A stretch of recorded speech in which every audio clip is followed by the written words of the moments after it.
What is the fastest growing age group in the workforce, and what does that have to do with retirement? Thanks for joining us today here on Aspire to Retire with Ralph Short, Tim Short, and Scott Earhart of Welcome Home Financial Partners. You can find them online, welcomehomefp.com, and click the link in the podcast description. That'll take you right to the website, or you can go on your own, welcomehomefp.com. My name is Chris Swan, and I'm pleased to be joined, as I am every episode, with Ralph Short, Tim Short, and Scott Earhart. Gentlemen, how are you doing today? Doing well, Chris. How about yourself? Doing well.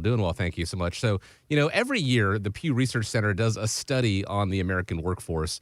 This time it found that in the mid-'80s, the share of people who worked past the age of 65, it was 11%. Today, that number is 19%, so that has gone up significantly. And people over the age of 75, they are, in fact, the fastest growing group in the workforce.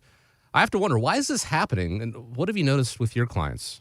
Chris, I see a lot of clients that are working past 65. A lot of it has to do with the Social Security system having most people's full retirement age at 67 now, as compared to where it was for older generations. Back in the day, you could retire at 65 and get your full Social Security. But I'm also seeing a lot of people that want to continue to work, even though they've retired from their primary position. They get bored sitting at home. Nobody just wants to sit on the couch and watch Netflix or whatever it may be. So they're going back to work. Maybe it's a part-time job, maybe it's the gig economy, whatever it may be, but doing something to stay socially engaged. And, as far as I think we're concerned, all we really want for our clients is for them to be able to do what they want to do and not have to be put in a position where they have to go back to work. Mm-hmm. Yeah, they don't have to go back to work these days unless they didn't do a good job in their retirement planning. However, there's a lot more to going back to work than just a paycheck. A lot of people find value in themselves by accomplishing something other than just going to work 9 to 5 or whatever. They have volunteer work that they go back and do. They do a lot more to promote their mental self-worth than just a paycheck. Understand you have to have a paycheck to survive in these days because of where we are in the economy, but most people that's going to work over in the 70s is because they probably want to do something that improves not only their lives, but humanity. Mm-hmm. Yeah, and there's a lot of people that come in for the first time who are scared of running out of money, right? So that's why you'll see a lot of people like Scott was talking about with Social Security. Most people's full retirement age now at this point is 67. But a lot of folks are scared of running out of money, so that's why they're working longer. They don't want to be 80 years old and have to go back to work. So a lot of folks don't plan properly, and that's what we're seeing. I think it's largely because, people are living longer and longer these days, and maybe they didn't account for the fact that it's going to be a 20, perhaps even 30-year retirement. And you guys all hit the nail on the head, different topics there. Maybe it is just wanting that social aspect or wanting that purpose. I've spoken about my father before here on the show. He did 23 years in the Army, went back after a year of retirement doing, just that, sitting on the couch and watching TV all the time. Went back as a civilian contractor for another 20 years, retired to the church. And I actually spoke with him 2 weeks ago. I gave him a call, saw how he was doing, and he said he was done. He retired. He left his time at the church, just kind of walked away from it because he had a plan in place. He also had the luxury of 2 pensions, but that's a different thing. But, and I went to check on him last week. I was like, what are you guys doing? What are you and Mom doing? They said, we're planning a trip overseas to Europe. So I would say this new retirement is doing him pretty well. But the point is, he had a plan. Even if you desire to work, and that is our hope, that you work as long as you want to, and when you want to, you're not doing it necessarily out of necessity. It's good to have a plan in place because sometimes things happen, right? Health situations, or you just wake up one day and decide you don't want to do it anymore. And that is what you guys really help with, is that even if, people want to work into their 80s, into their 90s, if they have the means to, having a plan, having that fallback plan is pretty critical, isn't it?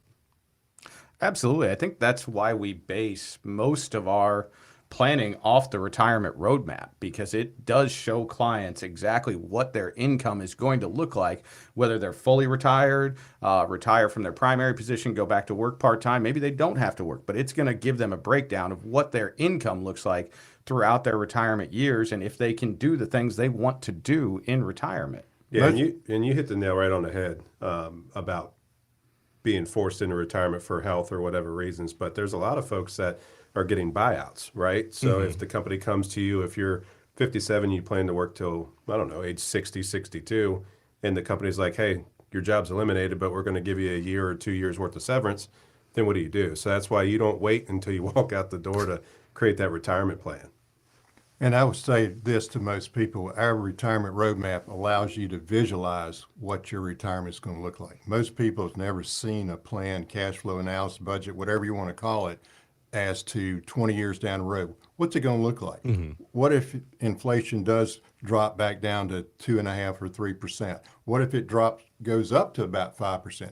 How's that going to affect your plan that you're supposed to have in place, where most people don't have a plan because they've never planned that far ahead? Does that make sense? It makes perfect sense. And I love that roadmap analogy, because obviously you know where you're starting, you know where you want to be, and that is whatever it is. It's going to vary from person to person, but that retirement, that enjoyable retirement, how you get there, it's going to vary from person to person. And there's going to be detours along the way. There is going to be trips. There is going to be health situations, good things and bad things. But with a roadmap, okay, we veer a little bit off course, but now we know how to get to where we get back on track. And that is what you guys do, is working on all the variables. It's not set in stone. It's not concrete. This is the plan. Thanks for your time in your business. We'll see you never. This is an ongoing thing. You guys are constantly reevaluating this plan and making the changes as necessary whenever necessary, right? Oh, absolutely. I mean, depending on, their plan, we could meet quarterly, annually, whatever it is. But there's a lot of folks out there who currently have advisors that, like you said, hey, thanks for your business. We'll see you never. So you've got to be leery of situations like that. But flexibility is going to be key, because like you said, health issues will come up. God forbid your kids come home or your grandkids come home. So you've got to be flexible enough to where if something unexpected comes up, your plan's still in place. And the economy is going to change over your retirement years, and you've got to be ready for anything that might hit you with blindside or whatever. I mean, all of a sudden, I'll give you an example. I had a client that we had planned for, he was 10 years younger than his wife, so we kind of planned that he was going to outlive her. Well, guess what? He passed away just this past month, and next thing you know, his wife passed away within that month period of time. So those are things that happen in the real world, because that's where we live. We live on Main Street. Things happen. You got to get prepared for that. We don't just live in Wall Street and talk about your investments. It's about everything else that could happen to you as a holistic planning is what we do. That's absolutely right. And I love that analogy that, it's about you and it's about what you want to do. I mean, that's the first thing that any advisor, any financial professional needs to remember. It's the client's dollar, and they need to be able to utilize it how they want, when they want. And any plan that is set up needs to be flexible enough for them to have withdrawals and distribution, not just worry about the accumulation and the ride of a market or the ride of a particular policy. Clients need to be able to use their funds, and the plan needs to be flexible enough that they can. I will have to say one thing on that, Scott, because I think you brought that to my attention when you said that. With a client that had over $2 million with a big box program, let's put it that way, went to withdraw his money, and they froze his account and said, no, we don't want to do that. We've got to verify everything with you. 2 weeks later, have to call them back, and nothing's been done. They said, well, we'll get around to it maybe in 2 weeks. Then you might get your funds in another 2 weeks. So I kind of said on the phone, I said, are you telling me that in 6 weeks he might get his money after we requested it, okay? And then what if the market drops 20% in that period of time? Are you going to give him his money that he lost because of your incompetency and inefficiencies? No answer. No, yeah, understandably so. And not to disparage, well, maybe a little bit, these big brokerage houses or those financial professionals who are the, just hang in there, it'll come back. That is an okay mentality to have, when you are in your 30s, your 40s, maybe even your early 50s. You've got time on your side for it to rebound. But are you in the accumulation phase right now, or are you in the distribution phase? Think of it as cars, the car that you had when you were 16 or 18 or whenever you got your first car, probably not the same car that you're in now. Certainly, I would imagine, probably not the same car you want to be in. I know my first car was a piece of junk, and I would never drive that thing again. And the same sort of thing when it comes to your retirement vehicles. What got you here is going to be not necessarily the same thing when you get into your retirement. You want something that maybe has a little bit less market risk. That factors in all these different things, like the fact that there will be market fluctuation, there will be taxation down the line, and how that all factors into your retirement. That is what you guys do with the retirement roadmap. And so if you have questions about your retirement, perhaps the person that you're working with right now has been kind of hard to get in touch with for the past couple of years, or they are telling you, just hang in there, it'll come back. Why not turn to a team with a more nuanced approach that can help you with the distribution phase for your retirement to see how you want to be? Just reach out to welcomehomefp.com. It is right there in the podcast description. Just click the link, or you can just go open another tab or whatever. Go to welcomehomefp.com. Also, links to their Facebook, YouTube channel, all kinds of ways for you to subscribe and keep up with the team at Welcome Home Financial Partners. Thanks to a rebounding stock market. You mentioned someone with $2 million earlier. The number of 401k millionaires, they're once again at a near record high. The question is, should people roll over that 401k into an IRA? Here's T. Rowe Price's Roger Young over on Morningstar. Broadly speaking, an IRA gives you more investment choices. It typically also gives you more control over how you take distributions. So you have a lot more freedom typically with an IRA. On the flip side, with a 401k at a large organization, your investment fees might be lower. There might be some other reasons to keep money there. So it depends on your situation. It depends on the specifics of your work plan. And I'd also add, your personal preferences play a role too. Something that we say very often here on the show, it depends. How do you help clients decide whether or not they should roll over their 401k to an IRA? And if so, is that something where they have to do the entirety of their balance? Yeah, so it depends, right? So depending on what we take a look at, we like to go through the roadmap process once again to determine what is the best for them, right? There's going to be some other options. A lot of people rely on the 401k so much because you can contribute so much money into it, but you're limited as far as your investments are concerned. So it all depends on that individual, and that's why we sit down with people one-on-one, go through the roadmap process, and see what's the best solution for them. Absolutely. And I agree with Mr. Young, that it is a personal preference for every client and what they're comfortable with.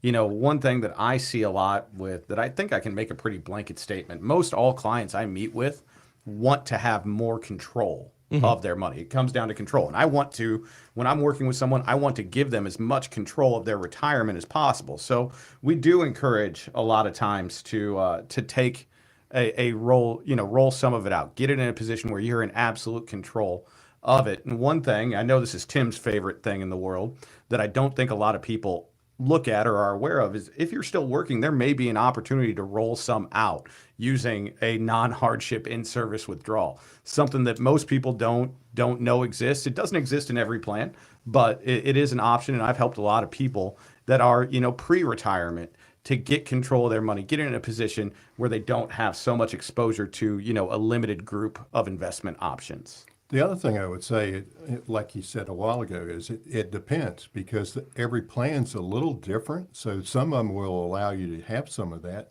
and able to roll it out. Some of you may be able to keep it in there, but it all depends on what that plan document says that your employer has, not necessarily what you want to do. It depends on the IRS plan and the plan or the employer's plan and what that document says. Absolutely. Yeah, in some institutions, people don't realize that, hey, if I retire and I've got $1 million in my 401k, I want to take out biweekly or monthly distributions. Some 401k providers don't allow that. So back to control is let's take a look and see what fits you best based off what you need or what you want retirement to look like. So that's another thing to consider. I'd absolutely encourage, like you were talking about, Ralph, anybody that has a 401k or any type of employer-sponsored plan to take a look at that plan document, sit down with a financial professional, let them review it with you.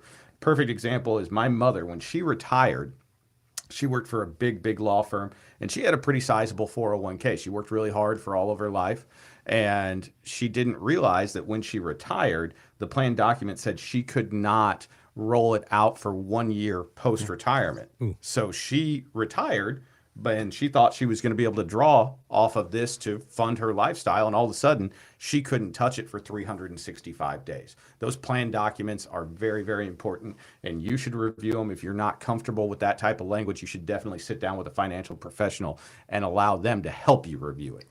I know, Scott, too, that your mother had to work extra hard, not only on her job, but in raising you too, probably. Wouldn't you agree? I was an absolute angel for all of Stacy's life. Yeah. So you have to have a little fun these days, Chris. No, absolutely you do. You have to wonder what happened after she finished raising you, what went wrong there. But, it goes to show the importance of having a plan, as soon as possible, preparing as you get ready to retirement. Not to say, okay, I'm going to retire tomorrow. Now what do I do? If you've got time on your side, obviously, 5 years, that retirement red zone that people talk about, making sure that all the T's are crossed, all the I's are dotted ahead of time. I remember when I got my first job when I was 16, my mom told me, but it didn't apply at the time because I was bussing tables. She said, one day you're going to have a 401k. There's going to be an employer match. You want to put money in there, take advantage of that. That is free money. And then never touch that 401k. That's great advice when you're 16, I guess. It starts, but it's the same sort of thing I said earlier. The vehicles and the strategies you want to be a little bit different. If people pull money out of their 401k, if they do these conversions, can they still continue to contribute to them? Yeah, so if they do a partial rollover or a complete rollover, depending on the situation, more than likely they still can, as long as they're still working, right? If you're working, you can no longer contribute to your 401k. Sure. And again, if there is an employer match, being able to still take advantage of that. Going back to what we said a few times here, it really depends on your circumstances. We can talk in generalities here on the podcast, but figure out how it actually works for you, if it can work for you, and the best way to go about it. Well, that is where reaching out to the team at Welcome Home Financial Partners is really key. That is the next step. Go to welcomehomefp.com. We've made it pretty easy for you. You just click the link in the podcast description. It's right there. All the links that you need to find the team, to find Ralph, Tim, and Scott, be able to reach out to them. welcomehomefp.com. Want to thank you for joining us on this episode of Aspire to Retire, as we always do. Appreciate you. Hope you have a great day ahead of you. Gentlemen, always grateful for the time. And as we wrap up here, want to leave you with the final word. Thanks, Chris. We appreciate it. So we just want to thank everybody for listening. And if anything that you hear on this show intrigues you, if you're getting close to retirement or you're in retirement, any of this information here, just feel free to reach out to us. All content is for information purposes only.